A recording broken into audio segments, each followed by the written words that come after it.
leวันนี้กันหานาตานการขันชุดจูท่านนี้ที่มาเทียบบุ้งขัดจางสริปัทยานินเรานัทราวมินเปลวาที่ที่ไทยนั่นแหละมาไงนั่นแหละรูเฟลตักนี้นัทราวมินเปซอกเสียเรานัทราวมินเปลวาที่ที่ไทยนั่นแหละมาไงนั่นแหละรูเฟลตักนี้นัทราวมินเปซอกเสียทุกสิ่งที่บุ้งสมนิเลปกว่าจ้างสมนิเลปงาเชื่อเรื่อง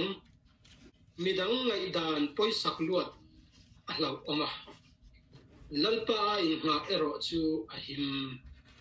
มีดังไงดานปอยสักลวดเราออกมาลัลปาอินหาเอโรจูอหิมเฮลาฮีอังกฤษเชื่อลูกงา The fear of man is a snare but to trust in the Lord is safe. Ini satu macam mefing lau tu thang lau tak lalpa fin ero tu kan himna ni in English translation da NIV ada King James ada cuman Injil kali. So Bible Injil dan hi RSV ni ya. Midang ngay dan po'y sakluat alaw ama lalpahay nga him an say tumju an ang thawin ka siya wala atu tiyang him lalpan kan zata na tharin man min som sa krose amen ole niya kan thupwetan chuan me fu lo ai lalpa lo athazo yan yang satong hianin he thupwi hi fear of disapproval anti ya chu enge omsia kan ti chuan mi nol ni lau nei hi ani ti ani mi nol lau nei hi mi fing lau na ani a chu lau na chu kan ti re a pathian lau na a kan thak thleng apoi mo zia thu kan zer ho don ani lau na zong zong hi a thalo vek chu ani lem lova en tir na na tui lau thiam lo ina tui a chen kan lau hi lau na thatak ani kha lau na khan kan num na hi min chan him pha the ani tui lau thiam mi lawin tui kha ngam min tui thuk taka tong pong zuang thak ve ringot ila tui lau kan thiam le si lau ka chon kan tan thi na ani the ani kan bul na ya min char thei tu tui lau thiam ten omani lau chon kan tan thi na ani dei theya kha tui lau thiam lau pai na tui thuk lam a lau na kha atan chuan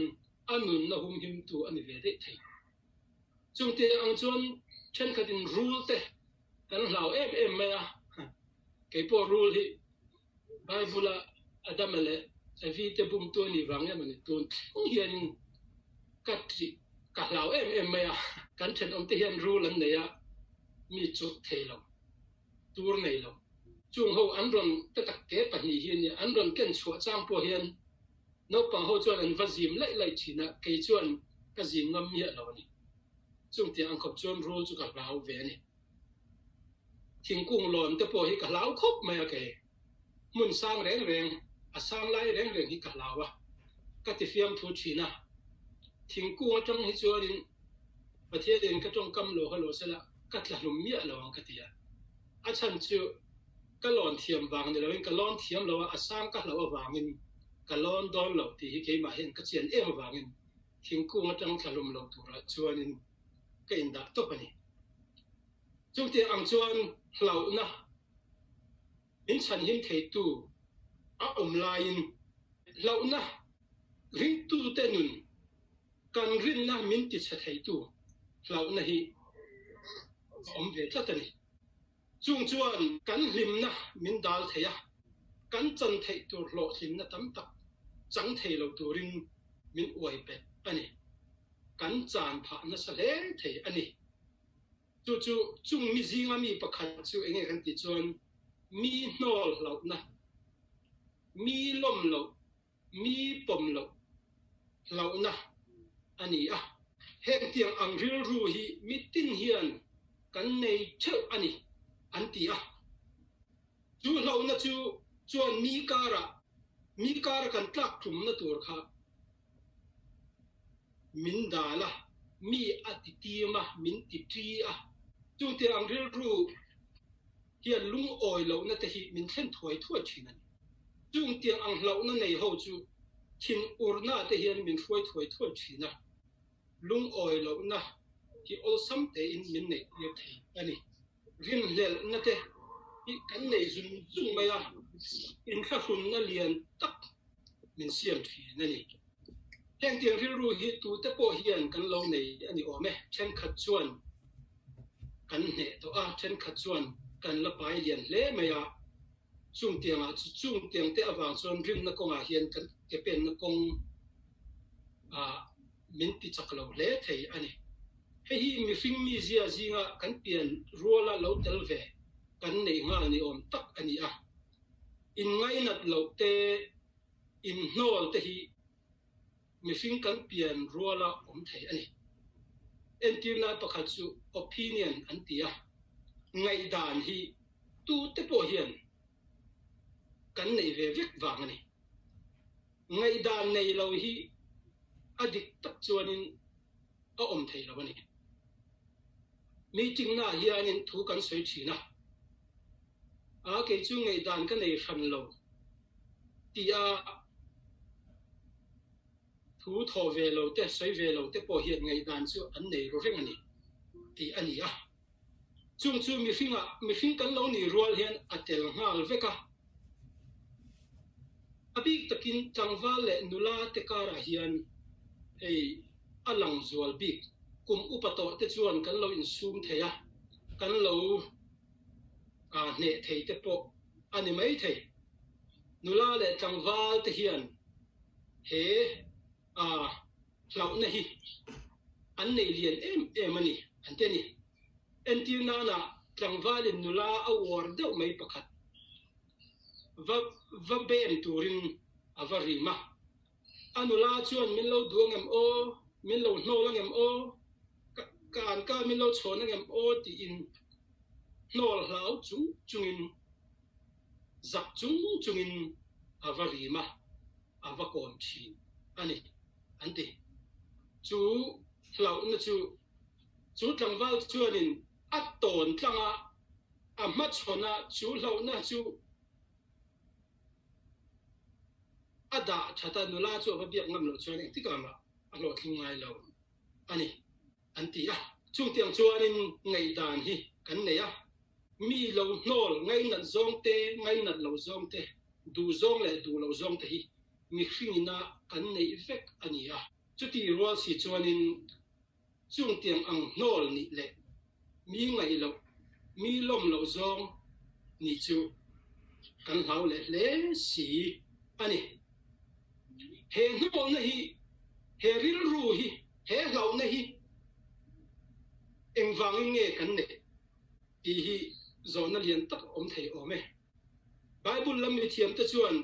ti hian an fil fi a chan chu mi hring hi pathianin a fel na dana min lo hnol to wang hian min lo dong song tu min lo pom tu min lo lom tu dang hi kan mamo ma ti mi lom le mi du zong ni hi kan chak em thina ni ti rombung thum cha som hi le pathuma mi zong thil an ti sual veka pathian ro puina an chang zo talo ti in min khila pathian ne na ta ro puina pathian he ta fel na te a kan oma kan tin to lo wang khan kan za em maya chung tiang anga tin lo fo le chung tiang anga no ni fo me chu mi hring hian kan pian pui ta kan king te la ti chu wang chuanin mi lom zong ka om te mi fel ti zong om te hi kan tum em ani ti mi lom zong mi ti lom te mi fel ti zong om kan tum na chan chu an hnol na kha chan kan hlo wangani min nol kan hlo awangin midang ti lom lo kan hlawa midang fak na te midang choi moi na te hi kan be se aruk takin kan be se awang hian midang ti lom kan tuma mi nol kan ti lo na turin midang kan vatlon thi na ni an ti ni mi soi sel te kan hlaw em a mi kara ti za te kan hlaw em maya chu anin min ti ti ma mani in rin tok na ati bawa rin na te po hi ati nget lo vet the ni achang chuanin le lama ordum le lama orsen ni kan tuma chung tiang chuanin le lam achang kan hoya le lama achang in ti kan phe a kan boy thi na ni min ti lak lo veka kan ni tur ang ni zo lovin chu nol lau na chuanin kan ring tunun hi min ti boy le ani hi chiang taka kan ngei tu a kan poma ti re dan kong kan zon apon mo em a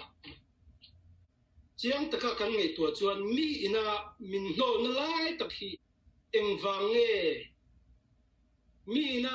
min no na lai tak nia kan hriat na hi eng wang nge kan tia chiang taka kan bi chian chuan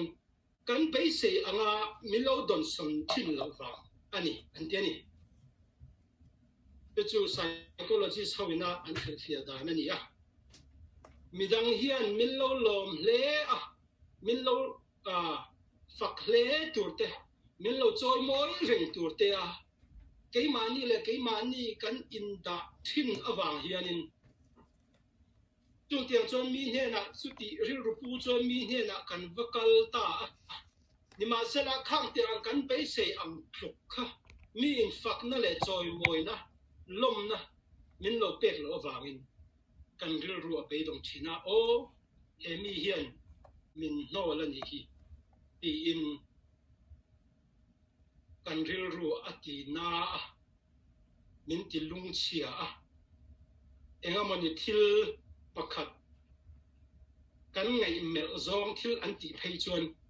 keimani min ti chan ani keimani min huat awangin an ti ani ti in ril ru a swalin na aron thoka chu vele chuanin kan in lai chin na te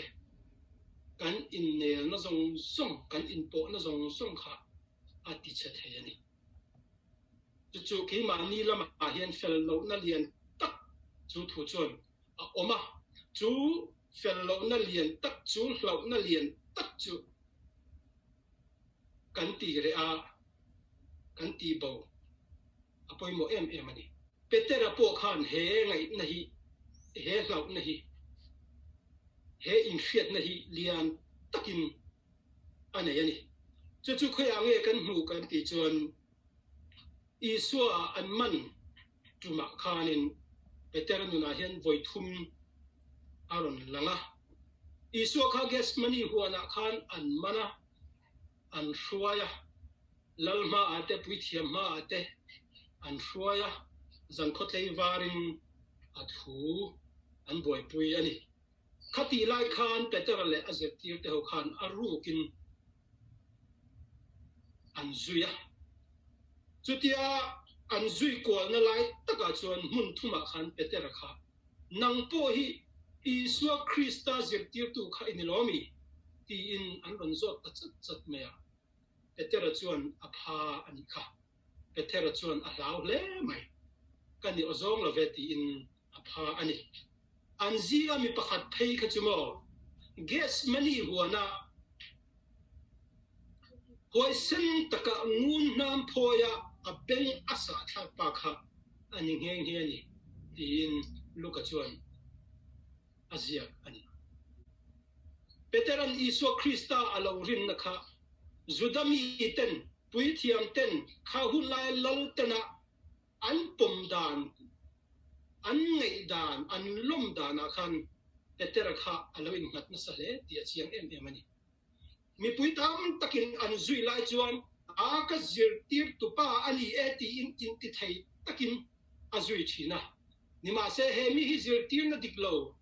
zir tir tu ani la ram tin tum tu ani politics diklo in a khel ani tia khen be an man na thiam lo an chan tir vele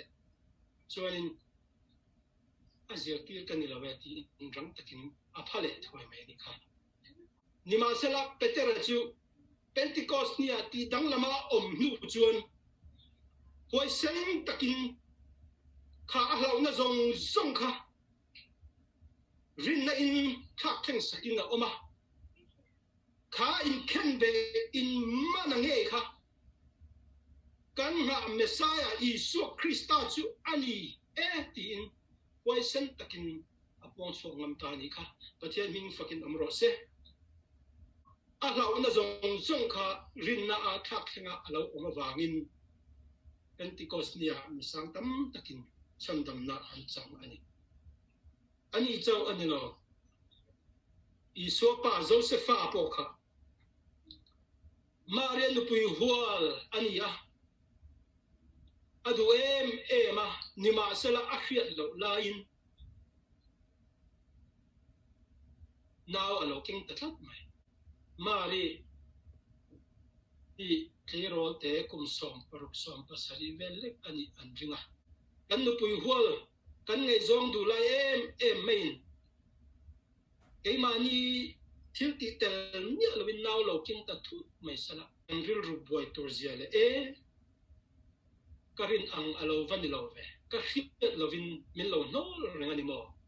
ka khiat lo vin ngai zong dang lo nei reng ani mo ti in a ril ru boy em ten kha cho khami cho lama ni lovin juda ho sa khwa le an khotla le en ko dan ko ma mi tam takin Josepha kha thiam lo an chan tir don ani an soi chen na sa don ani an ti zak na sa he don ani chung ti awang chon mathaya bung kha chang so paret atanga kan siar thak chuanin Josepha khan aru ka tlan bo san kha mari ko kha tum ve hian ani mi in min mo chia tang mi min do don min sui chadon ti in za mi tang ngai dan chunga khanin adil ru kha alo kan na sa le maya ni ma sala chu vele chon amumanga van tir kawin tharau thiang lim pai tir ni e lau su atia chu vele angai tu na te arin na te thakhen sakina oma mari chu long takin apomani ti thu kan mu ani chungti ang chia chon ke ni po kan ring tu na hianin kan rin na min ti thuam op tu min ti chau thin tu kan hlo thin na tur ko nga min dal thin tu lau na hi kan ma chon angaya chu lau na aya rin na nun chho pui tu te kan ni hi apoi mo ema chu thil chu thok le khata kan piang thal rol hianin aron thleng hal mai lowa ring tu tin te hian kan ma chona kan zira kan be angai ring tu na hian zir tur tam taka oma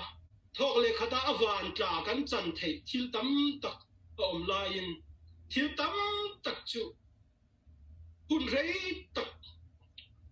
chung kan zir ngai thil tam tak omani chu mi zinga chuan tu na kan zir lai mi fim hlau na hi nol hlau na te heng zong hian kan ni tur ang kan thlen theina tur kong min dang tat awangin kan to na kan ti re angai ani en tir na na pastor mo thu fil tu mo hroi tu mo ni du chuan mi pui ma thu sei ngam ngaya ni ma sela mi pui ma kan din ngam tat si lo chuanin chu kan ni chang em mai chu kan tho du em mai kan na tho chang em mai chu thok thei lovin min siam don ti nani ni ma se chu na chu kan tho du tat si chuan kha na ina keng tel a requirement kha kan ti lui ngam angai ani sipai chang du tan chuanin asang mun sang lon ngam te angai do na chu wang chuan ke hi si pai chang tur hi chuanin karil ru hi ka siam lo viau ni a chan chu si pai ho chu parat chu to changa an zuan thak te angai do na ni mun sang helicopter chuang hlau tan chuan si pai chan chu thil har sa tak tur ani ni ma sala si pai chan na du miao si chuan chu a mun sang helicopter chuan ta chu hlau lo kha azir rangai ni ata atola ti re dan hlau na ti re dan hi psychology so hian ti hian an soi ni chu enting an ko ti chuan systematic desensitization an tia ata atolin chu hlau na chu ti re dan kong ti hian an soya en tir na na hey America ra mai chuan my mom hi tarantula hi an hlau em ya my mom se hi thi top hal thaya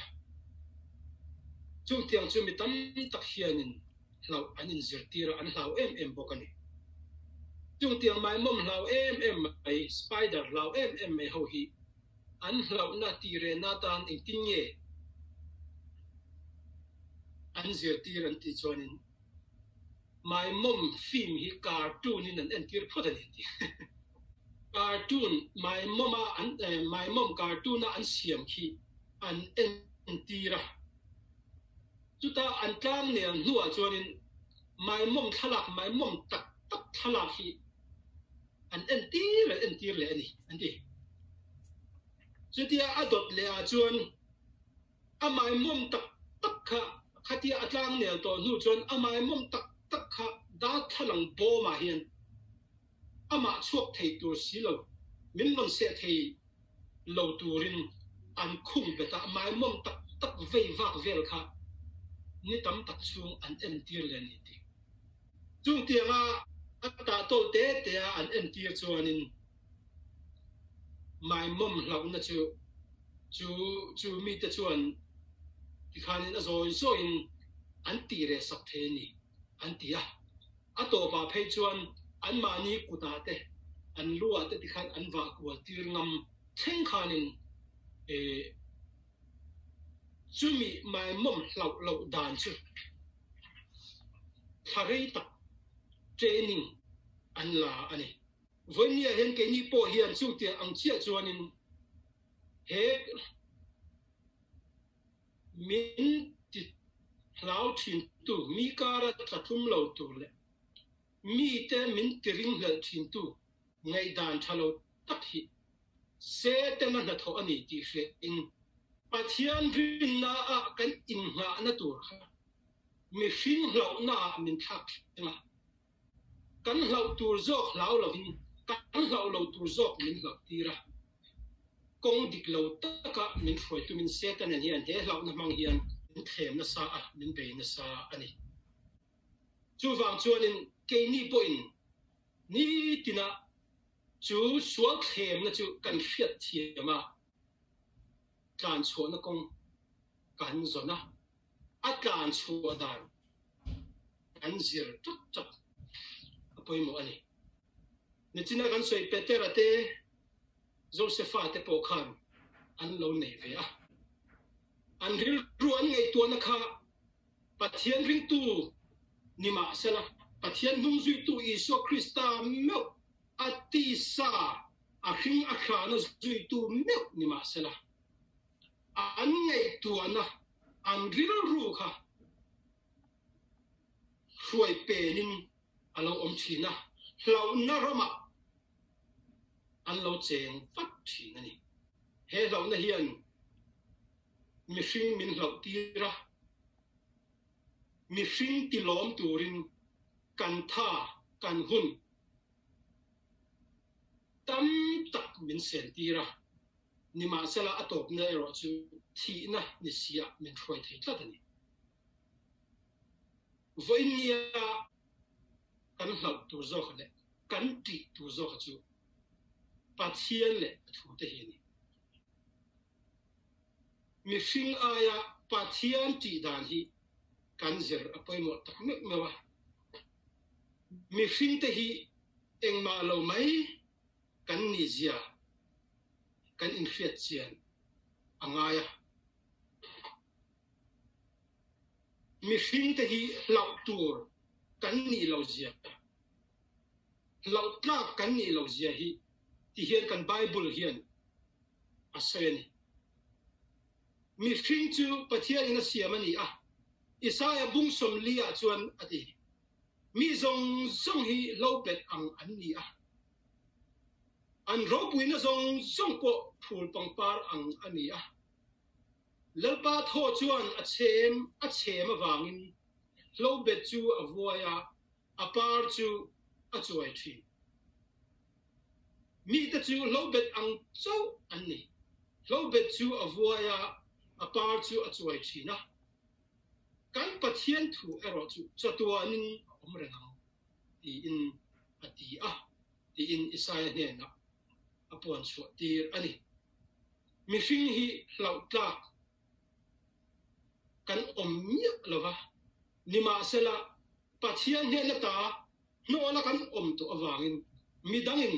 min lo pom le sela min lo lom le sela ti kan du awangin kan mi hring te ne na chang kan bai se thina mi hring ti lom na mi hring ti lim na kan hun kan mang kan ro thi ni ma sela chung ti a chuan re lo te a mi hring ve mai an lo ni awangin an lo chuai thina lo bet pangpar angin an lo voi thina an lo ti an lo ral mai thina ni ma sela ke ni ring tu te ro hi chuan chu lau na ta chu kan in thiar fli ma pathian thu chu chatuan thengin a omrenga chatuan thengin adang lam lawanga ani chu nimina le voinia le natu ka le chatuan theng po in apa ngai do le ni ti hi kan fiat chiana chu pathiana chuan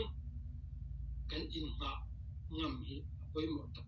me ani mitam tak chang khom ma sela mitam takin min beitu min nichin Bible chan do Davida na afakna ta kan chiar ang kha mitam takin si peite lo intel tuale min beitu min ti chet tu ma sela kalaw lawang achan chu pathian in min kham sak theya pathian in ain chui tir thei ani ati mitam takron intel khom ma sela mi hring ai chon lal pa chu kalaw zo thobang ati ani achan chu lalpa engkim ti thei tu ani roman na chu mi hring chuan an nei ve thei tumna an nei thei ni ma sela ti lo thing tu ero chu lalpa chau ani lalpan ina saklo chuan asatu chuan asathon me ni ti te hi engkim mai min ti lo thin sak thei tu mal min som sak thei tu zo ka chu pathian ani zia min zia tir tumna vek ani a chu wangi voinia mi nol kan lau na te mi kara za kan lau na te zong song pathian kan ti na pathian kan rin na hian atire vek thei ani pathian thil ti thei zia kan hriata pathian chawi ti lom tur la pathian chawi choi moi tur ani zia choi moi ka biak ka ani zia hi kan fiat non fowa kan inzir tir fowa ke manin chu thu chu kan chiar fowa kan nun pui fo hi apoi mo tak me ani voinia he in tlan siang na kan tlan me ani kan ti lom tur le arong kan bol tur chu kan pathian chau hi ani midang lau na wangin kan hun kan lo khok ral thei in tlan siak na hian a thonin kan lo tlan thei ani chu wang chuan voinia